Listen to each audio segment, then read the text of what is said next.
Hello, ഇന്നൊരു ബീഫിൻ്റെ റെസിപ്പിയാണ്. നന്നായിട്ട് മഞ്ഞൾപ്പൊടിയും കുരുമുളക് പൊടിയും ഗരം മസാലപ്പൊടിയും ഉപ്പും അതുപോലെ തന്നെ പച്ചമുളക്, ഇഞ്ചി, കറിവേപ്പില, വെളുത്തുള്ളി, സവോള ഇതെല്ലാം കൂടി നന്നായി ചേർത്ത് വേവിച്ച് വെച്ചാണ് ബീഫാണ്. അതിനകത്ത് നിന്ന് ഇടുന്നത് കായയാണ്. സാധാരണ കപ്പ ഇടാറുണ്ട്, അതുപോലെ തന്നെ കൂർക്ക ചേർക്കാറുണ്ട്. എല്ലാം ഒന്നിനൊന്ന് വെച്ചാണ്. അപ്പോൾ അത് ആ കായ നന്നായിട്ട് വേവിച്ച് മാറ്റി വെച്ചു. അതിന് ശേഷം നമുക്ക് സവോള, കറിവേപ്പില, തക്കാളി, ഇഞ്ചിയും പച്ചമുളകൊക്കെ ഞാൻ സത്യം പറഞ്ഞാൽ നന്നായിട്ട് ഇറച്ചിയിൽ ചേർത്തിട്ടുണ്ട്, അതുകൊണ്ട് എടുത്തിട്ടില്ല. നിങ്ങൾക്ക് വേണമെങ്കിൽ ചേർക്കാം കേട്ടോ. അപ്പോൾ സവോളയും അതുപോലെ തന്നെ കറിവേപ്പിലയും നന്നായിട്ട് നണ്ട് വഴന്ന് വരുമ്പോഴത്തേനും നമുക്ക് ആവശ്യത്തിനുള്ള മസാല അങ്ങ് ചേർത്ത് കൊടുക്കാം.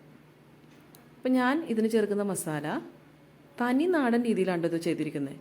കുറച്ച് മഞ്ഞൾപ്പൊടി, കുറച്ച് മുളക് പൊടി, അതുപോലെ കുറച്ച് കുരുമുളക് പൊടി, കുറച്ച് മസാലപ്പൊടി, ഗരം മസാല കേട്ടോ, മീറ്റ് മസാലയല്ല, കുറച്ച് മല്ലിപ്പൊടി.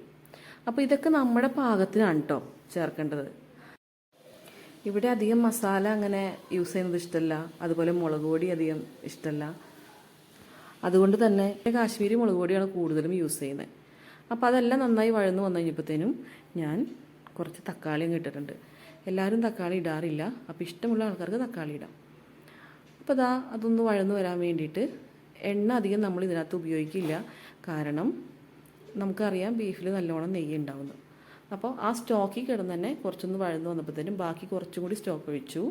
അതൊന്ന് തിളച്ചങ്ങ് കുറുകി വരുമ്പോഴത്തേനും വേവിച്ച് വെച്ചാണ് കായയാണ് നമ്മളിനി ചേർക്കുക. അപ്പോൾ കായ ഒന്ന് നന്നായിട്ട് തിളച്ച് ഒന്ന് കുറുകി വരുമ്പോഴത്തേനും നമ്മൾ അടുത്തതായിട്ട് ചേർക്കുന്നത് നമ്മൾ വേവിച്ച് വെച്ചിരിക്കുന്ന ഇറച്ചിയും പിന്നെ അതിൻ്റെ കൂടുതലുള്ള വെള്ളവും. അപ്പോൾ ഇതെല്ലാം കൂടി ഇനി നന്നായിട്ട് തിളച്ച് കുറുകി വരുമ്പോഴത്തേനും നമ്മുടെ കായ ഇട്ട ഇറച്ചിക്കറി റെഡി. ഇത് ഇറക്കി വെച്ച് കഴിയുമ്പോൾ ഒന്നും കൂടി കുറുകി വരും കേട്ടോ. അടിപൊളി ടേസ്റ്റാണ്. ഇത് പ്രത്യേകിച്ച് പറയേണ്ട കാര്യമൊന്നുമില്ല. ബീഫിന് ഇഷ്ടപ്പെടുന്ന എല്ലാവർക്കും അറിയുന്ന കാര്യമാണല്ലോ അല്ലേ.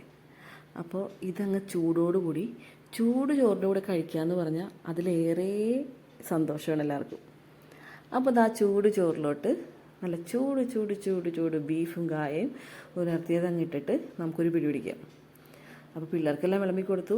ഞായറാഴ്ച ദിവസമാണ് ഞങ്ങൾ സത്യം പറഞ്ഞാൽ ബീഫ് വാങ്ങാറുള്ളത്. ആഴ്ചയിൽ ഒരിക്കലാണ് ബീഫ് വാങ്ങുക. അപ്പോൾ ചില ആഴ്ചകളിൽ നമ്മൾ ബീഫിൻ്റെ കൂടെ ബീഫിൻ്റെ എല്ലൊക്കെ വാങ്ങിച്ചിട്ട് കപ്പയുടെ കൂടിയിട്ട് കപ്പ ബിരിയാണിയൊക്കെ ആക്കാറുണ്ട്. അപ്പോൾ ഇനി ഒരു ദിവസം ഞാൻ അങ്ങനെ ഒരു വീഡിയോ ഇടാം കേട്ടോ, ഞങ്ങൾ എങ്ങനെ ചെയ്യുന്നതെന്നുള്ളത്. അപ്പോൾ എന്തായാലും ചൂട് ചോറിൻ്റെ കൂടെ ആ ബീഫും കായയും അടിപൊളി ടേസ്റ്റാണ്.